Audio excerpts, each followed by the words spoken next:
రాష్ట్ర వ్యాప్తంగా చలివేంద్రాలు ఏర్పాటు చేయాలని అధికారులకు ఆదేశాలు ఇచ్చారు. ఇక రాష్ట్ర ప్రజలందరికీ పేరు పేరున నమస్కారాలు తెలియజేస్తూ గత కొద్ది రోజులుగా విపరీతంగా ఉష్ణోగ్రతలు పెరిగినట్లు చూస్తున్నామని, తీవ్రమైన ఎండలు ఉంటున్న సందర్భంలో ప్రజలందరూ కూడా తగు జాగ్రత్తలు తీసుకోవాలని కోరుతున్నట్లు, ఎండలు దృష్టిలో ఉంచుకొని అధికంగా ఉండే సమయాల్లో 11 నుండి మధ్యాహ్నం 3 గంటల వరకు బయటకు రావద్దని కోరారు.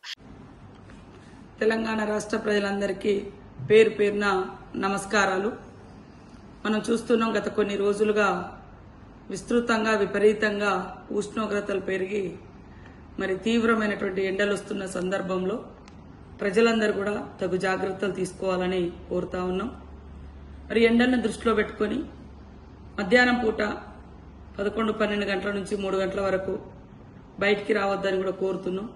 అత్యవసర పరిస్థితులలో బయటకు వచ్చినా ఖచ్చితంగా తల మీద క్యాప్ కానీ లేదా టవల్ కానీ ఏదైనా క్లాత్ కానీ వేసుకోవడం చాలా అవసరం, సురక్షితం కూడా. అలాంటివి లేకుండా డైరెక్ట్గా సూర్యరశ్మి మనకు తగలడంతో ఎండ తీవ్రతకు రావడంతో మరి సన్ స్ట్రోక్ కూడా తగిలి చాలా మంది అవస్థలకు గురవుతున్నారు. ఈ మధ్యకాలంలో మేము గ్రామాలలో తిరిగినప్పుడు కూడా మా దృష్టికి తీసుకొచ్చిండ్రు. కాబట్టి సన్ స్ట్రోక్ గురి కావద్దు.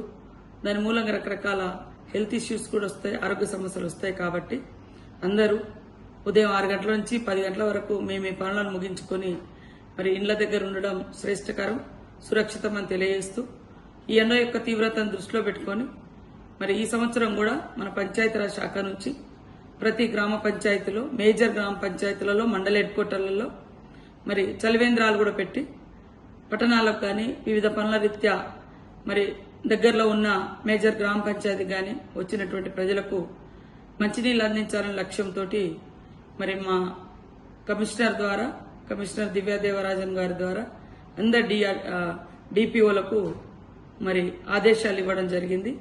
రాష్ట్ర వ్యాప్తంగా ఉన్నటువంటి మండల హెడ్ క్వార్టర్లు, మేజర్ గ్రామ పంచాయతీలలో ఖచ్చితంగా చలివేంద్రాలు పెట్టాలని మరి ఆర్డర్స్ ఇవ్వడం జరిగింది. సో అవన్నీ కూడా వాడుకలోకి వస్తాయి, అంటే ప్రారంభోత్సవం జరుగుతుంది ఈ 1-2 డేస్లో. ఏది ఏమైనా ప్రజలందరికీ మరొకసారి విజ్ఞప్తి, దయచేసి ఎండలలో బయటికి రాకండి. మా ఉపాధి హామీ కూలీలకు కూడా పేరు పేరున నమస్కారాలు.